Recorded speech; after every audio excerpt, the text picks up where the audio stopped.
कोरापुट जिलार बैपारीगुड़ा स्थित शहीद लक्ष्मण नायक उच्च माध्यमिक विद्यालय आत्मसुरक्षा तालीम शिविर उद्यापित होइसा सरकार द्वारा परिचालित यह बालिका आत्मसुरक्षा तालीम शिविर चलित मास 4/1/2019 तारीख आरंभ हो 22/1/2019 तारीख में शेष होइछि।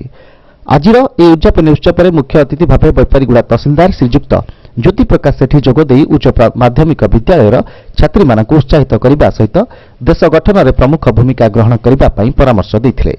उक्त उद्यापन उत्सव में सभार सभापति तथा अनुष्ठान अध्यक्ष श्रीजुक्त कुमुद रंजन महाराणा उपस्थित रही छात्री मानक उत्साहित करने सहित आत्मसुरक्षा तालीम उपरे आलोकपात करथिले।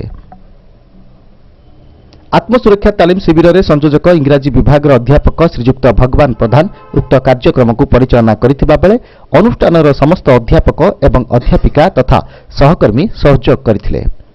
शताधिक छात्री उपस्थित थिले। कोरापुट जिला बैपारीगुड़ारू सरोज कुमार लेंका रिपोर्ट निंदुका न्यूज।